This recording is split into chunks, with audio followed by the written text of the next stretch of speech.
My name is Michelle Makariak. I'm the editor of Technologies for Worship Magazine, and we're very excited to be taking part in this. And I'm happy to host some very good friends of mine, Tim Adams and Ricky Perinchief.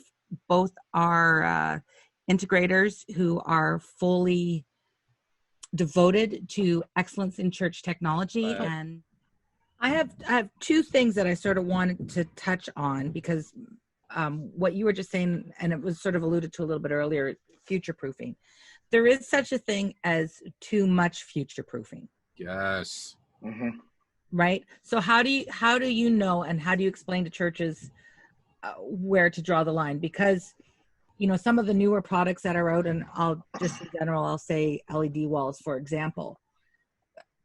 If a church invests in those, realistically, the LED wall could last for 20 years. But will the technology that they are replacing in between that 20 years still work with the LED wall? Like if you're buying something based on the fact that you're still going to have it 20, 25 years from now, should you be taking into account changes in the technology that is going to be feeding into that, that's going to be part of the workflow? You know, where do you draw the line? Ricky, do you mind if I jump in on this? Go for it, Tim. Yeah, go for it. Yeah, so I've got a particular bone to pick with LED video walls, and that's primarily, it's not just because my personal bias is towards projection. It has more to do with the perceived ROI versus the actual ROI. And if you're unfamiliar with that term, it's return on investment. So a lot of people will look at an LED video wall. A lot of churches will look at that and say, oh, that's a brilliant investment because it's going to last forever, you know, relatively speaking. If you think about most cases, in fact, probably 100% of the time, when you're talking about an indoor use case for an LED video wall, they're running that wall at 20% brightness or lower, because anything higher than that is going to be way too bright. And if it's in a camera shot, that's a totally different, you know, situation as well. But by using it at a lower brightness, you're actually, in theory, extending the lifetime of that wall, which people think, oh, that's awesome. Here's the problem. That's 80% of value that you're not utilizing, that you're never going to see. And I say that because, like Michelle hinted at, your needs will change long before that wall ever dies or ceases to be useful. And so, you know, we're seeing video walls going into churches where, you know, you can easily spend 6 figures on an LED video wall. It's not that difficult. Yeah. But, you know, there's kind of these hidden gotchas with LED video walls, things like all the LEDs and every single panel that you get have to be from the same batch. Are you getting spares with your purchase? Because if you're not, you should be, because it's not a matter of if a panel fails or has an issue. It's kind of a matter of when. That's why you have spares. Yep. But you have things like, okay, you've got burn-in, which is, you know, you've got a certain number of hours of use on your video wall, and then a panel goes out. Okay, great, we have a spare, we'll plug it in. Well, the new module doesn't have the same burn-in that the entire wall has. So you could have the potential for a brightness mismatch or a color mismatch, you know. And these are things that I was told by a manufacturer who was trying to talk me out of buying an LED video wall because it wasn't the right use case and it wasn't the right solution for my particular needs. I was pricing it out. I knew it was going to be way outside the budget, but I was requested to get, you know, bids on an LED wall solution. So, and in that case, I didn't get one bid that was under 6 figures. Now, in terms of how that compares to projection, right? Projection, you know, by comparison, it's not going to be necessarily apples and oranges. Projection can cost a fair amount of money, especially when you're talking about really big screens, because, you know, to drive a really big screen, you have to have a lot of light. the way that I explain it is I borrow from Lord of the Rings, where Bilbo says, I feel like too much butter is, or too little butter is being spread over too much bread.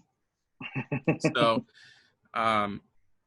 if you have a piece of bread and you have one pat of butter, that's great because that covers the bread or the slice. But if you have 6 slices and one pat of butter, the butter being your light coming from the projector, that's not going to work. So there is a way that things are designed to work. So my particular beef with LED video walls is that, in my experience, most of the time it's not the right solution.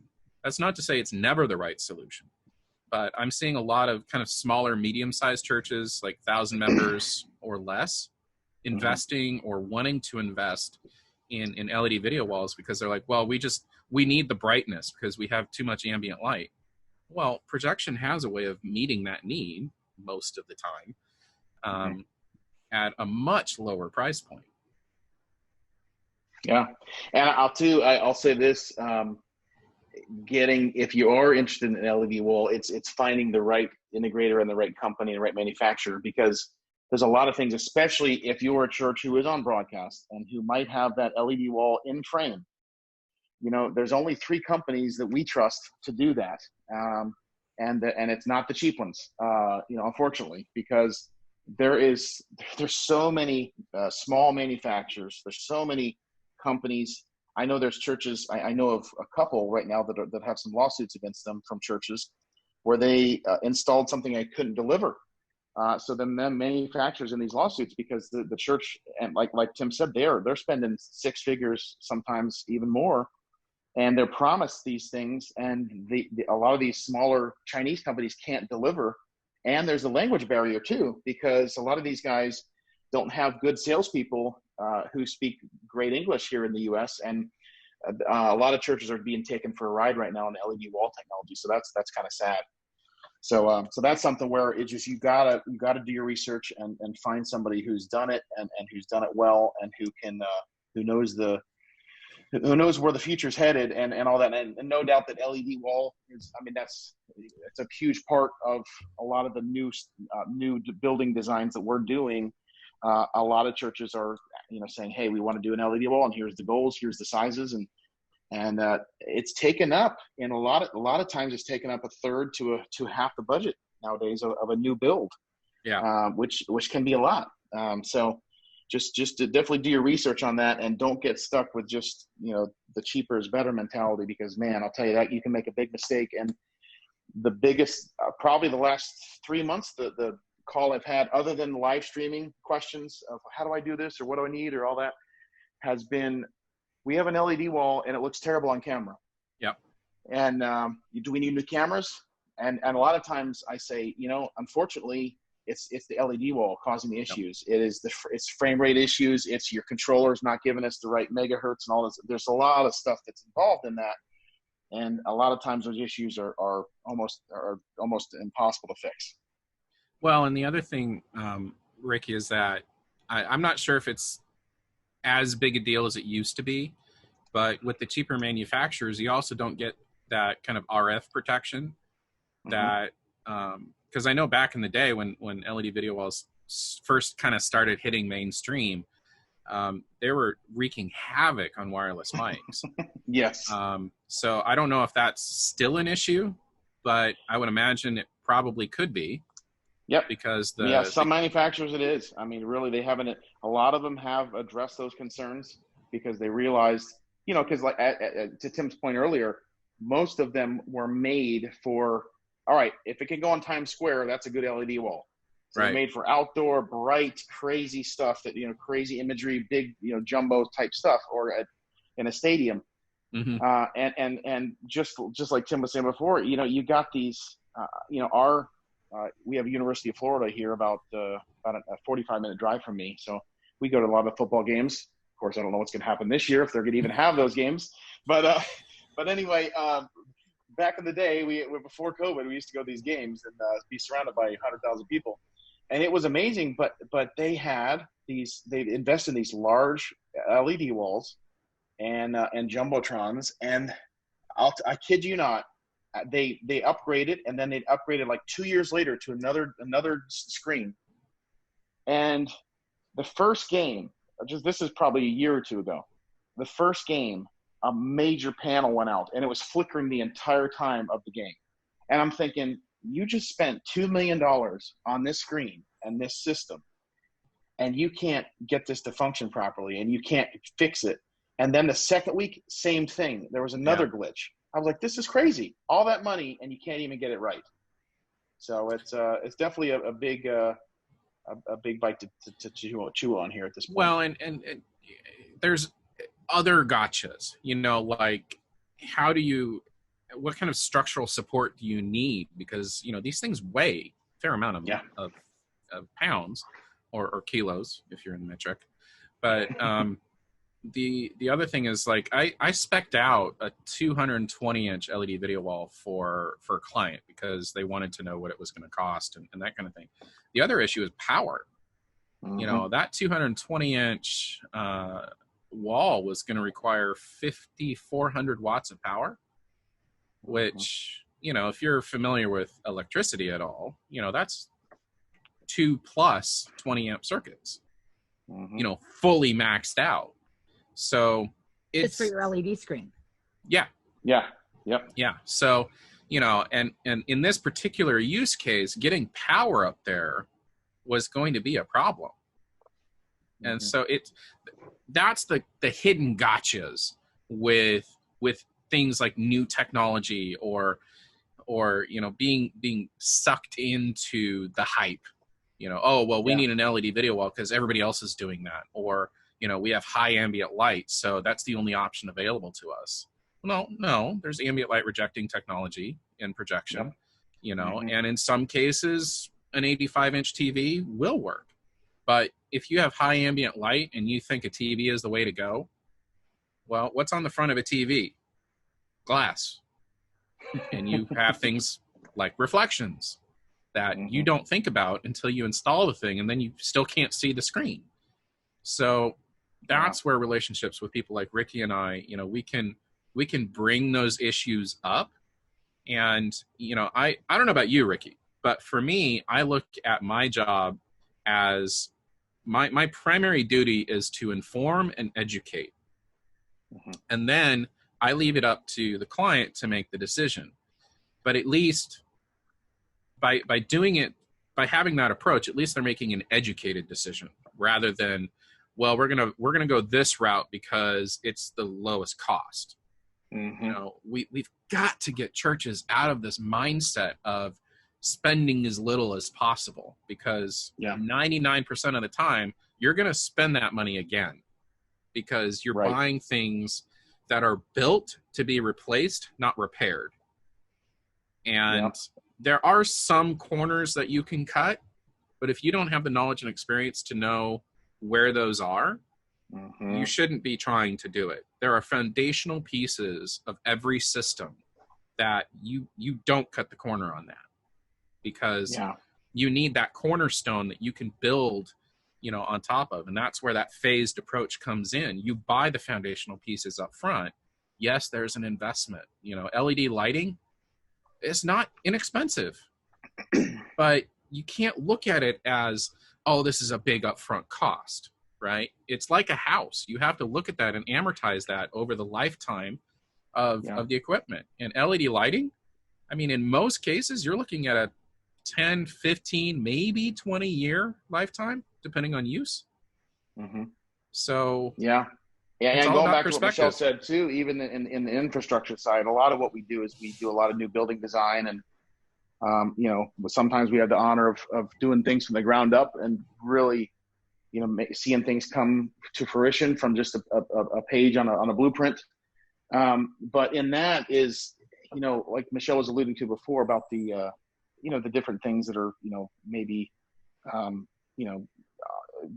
buzzwords now, like for instance in the wiring side, should we do Cat 6, should we do Cat 6A, should we do 12G SDI, what should all these things. And really, things are going to come and go. Technologies are going to adapt, they're going to change, as you see 6K cameras and 12K cameras announced and things and people using them. I just think that it's you got to be able to look at that. And in an integration, as long as we try to put conduit in a new building as many places as possible. In our new building designs, we try and have a singular rack space on the campus, which houses all the racks and all the different things. So it's a centralized location to be able to distribute audio, video, and lighting everywhere. But then we want to make sure the power is there. At least we have, more power than needed now, because we're going to grow. And that's the goal. You don't want to bring in the power company 2 or 3 years down the road and say, hey, we need more power. It gets very expensive. Very expensive. But at the same time, you want to make sure too that there are certain things that budgets are going to dictate, and they're probably going to dictate. And when you get down to, okay, is it going to be 12G wiring or this? Is it going to be Cat 6A or is it going to be Cat 5E? Those are the scenarios. But as long as we have the infrastructure in order to be able to run those and pull those wire through, we can grow and we can have things change, because that is the beauty of technology. It's constantly changing. And I think that's a challenging part of our job, but it's also the most exciting for me, because you're always learning, you're always figuring stuff out, you're always seeing what is just a trend, what is just a marketing ploy, or what is reality. And I think that's a big part of our job, is to help determine that. And I'm just looking forward to the future as far as where things are headed. And even in the new buildings, I'll say this: we did a 900 seater about 2.5 years ago. We opened it up in North Carolina. And last month I was there working with another client who had saw that job and said, hey, I want you to do our stuff. So we did their upgrades, and we went across town. And I said, I said, hey guys, can I have lunch with you? I'm in town working on another job, but I haven't seen you in 2.5 years. And I know we've sold you a bunch of stuff and everything since then, but just want to see if I could stop by. So I went to lunch with those guys and just said, listen, after 2.5 years, I want to know, how has the system been? How has it performed? Was there anything in the building or infrastructure that we could have done different? And it was encouraging to me, because they said, really, no. I mean, the only thing really we regret was not upgrading our FOH console, which you kind of, alluded to the fact that we probably should have anyway. So anyway, that's just the kind of cool thing of just seeing those things and revisiting your work and just being accountable to it, and learning from any mistakes you make and just moving forward. So also the sign of a good integrator right there. Yes, absolutely. Which, you guys have touched on a lot of interesting topics that we've all discussed many times before, because we all want to see excellence in church. And, there's that whole idea is sometimes technology is too much. Where do you find that fine line where tech doesn't overshadow, what you're doing in church, the whole meaning for going there, that you want worship to be excellent, but you don't want it to be overshadowed. Right? Mm-hmm. Churches can save money in the long run by using an integrator that knows what they're doing the first time around.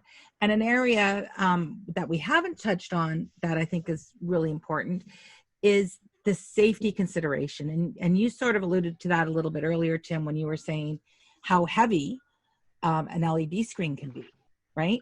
Well, yeah. If you're in a church and you look around at the things that are hanging, you've got projection systems, you've got speakers a lot of the time, you've got your lights. Part of your job is knowing how to safely hang them, making sure that the equipment is all legal and that there's no damage to it. And then it also takes a burden off of the church as far as insurance goes, right? Mm-hmm. If something should happen. So can we just discuss that a little bit? Because I'll tell you, I was in a church once with my dad. It wasn't really a church. It was a community center where they had worship when they were living in Florida. And they had a projection system hanging from a drop ceiling with twist ties. Yeah. Oh, no. It scared the liver out of me. I was like, what in the world is going on here? If that ever fell, at the very least, you've wrecked the projector. Yep. But worst case scenario, because there was events going on in that community center all the time, you have seriously injured or killed somebody. Mm-hmm. Right? Well, so, and it probably wasn't in a cage either. No, it wasn't. It was just hanging there with twist ties. Right. And there were people sitting under it. I was like, no. Ooh, it's bad. Anyway, go ahead. I'm on my little soapbox there. You guys go ahead and discuss. Go ahead, Ricky. No, it's true. I mean, it's a lot of times when you get to the equipment side and then they're trying to cut budgets and on you and stuff. You're like, well, what can we do? What if we installed it ourselves? No, typically not a good idea, especially things that are flown. You want to go with somebody who's bonded, licensed, insured, knows this stuff inside and out. And riggers and these type of people, they're very unique people. They have no fear of heights. They know how to do things safely. They know their harnesses. They know how to work all the lifts and things and work on catwalks and stuff. So it's a different type of person, a different approach. And that is, I literally had a client earlier in the year. They're an older congregation, and they had a person who was running camera, and they were an older person. It was a dark area, and it was the person tripped and fell down the camera platform, and it was dark in there, and somebody finally found the person a few minutes later, and the person already had pre-existing conditions and was already not a healthy person, and unfortunately they passed away. So you look at those, when you hear stories like that, and I've been close to situations like that, it's like, oh my gosh, you realize you got to go above and beyond and do things the right way. And a lot of times you have to deal with professional installers and riggers and people who know the code, they know the industry standards, and you got to abide by those. Yeah, absolutely. And I'm working with the church in Southern California right now, that I mentioned earlier, that we're working on a projections upgrade for them. And we're looking at flying either 193 inch or 220 inch projection screen. And I'd asked them early on, I said, is this a situation where I'm coming down to install this, or are you looking for local installation? And they said, well, local would be cheaper. I'm like, well, probably. And I said, the one thing that I'm not going to let you compromise on is when you get to hanging that screen, you need to use a certified rigger, because that is hanging things over people's heads.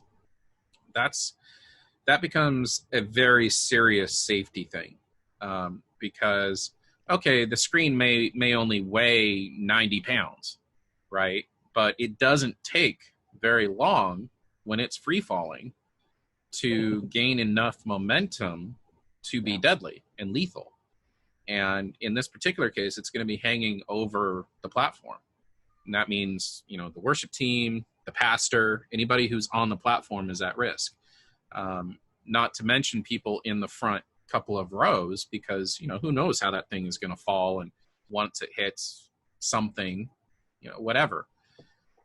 We've seen in the last, 5 or 6 years, Ricky, all this cell phone video out of, outdoor festivals where stages are collapsing. Mm-hmm. Yeah. I'm sure you've seen that LED video wall collapse that kind of hit a couple of years ago.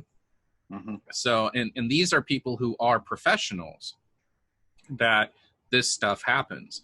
So it's not I don't want to say it's an uncommon occurrence, because it does happen, but you have to look at it from the legal sense as well. How much liability are you willing to take on as an entity? Because if you're going to install it yourself, against the recommendations or the advice of people like Ricky or myself, first off, we'll probably walk off the job. If we won't even take the job if that's what you want to do. But when it comes to you being sued, which in this litigious society we live in is very likely, in the case of a civil suit, you need to be able to show due diligence. You need to be able to show that you've taken the steps necessary to ensure that things were installed correctly, that things were procedures were followed, that, you abided by local codes. There's a whole litany of procedures and processes that need to be adhered to.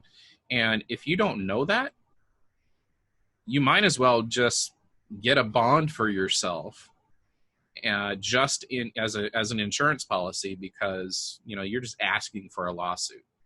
And this is not just limited to hanging things over people's heads.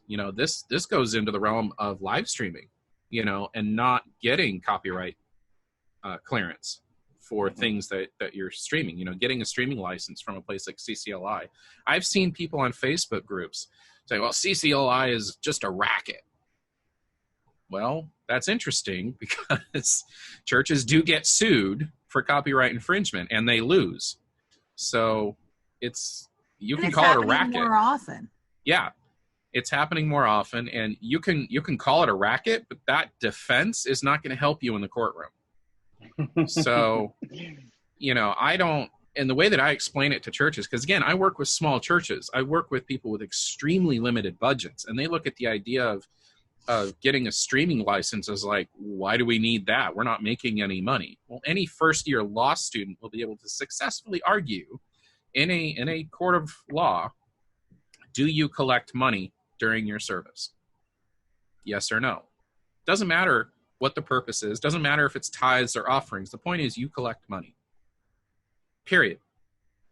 And if you remember the FBI warning that used to be at the front of like DVDs, if you guys remember those, the warning said, public exhibition of copyrighted material is prohibited with or without monetary gain. It's not about whether you receive money or make money off of it. It's the fact that you are violating copyright law by using copywritten content that you do not have the proper authority or permission to use. Period. End of discussion. That's all that matters. So again, I hate to kind of keep harping on the advantages of working with an integrator, but these are the kinds of things that we know about and can explain to you and help protect you, versus not working with us. Because if you think, oh, we're not going to get caught, you better have a $250,000 bond sitting around and maybe, 5 years of prison time, because that's the potential punishment. Mm-hmm. Very interesting. Well, guys, we could go on. We have gone on. Yes. We've had conversations that have lasted hours about all of this, but we don't have that much time. And I'm sure people need to get back to their regular lives and stop listening to this. So thank you so much. Thanks to CFX for the opportunity to have this discussion. It's an important one. It's something that churches should be looking at and should be considering. Work with a professional. You're going to save money. You could save yourself from a from a potential lawsuit.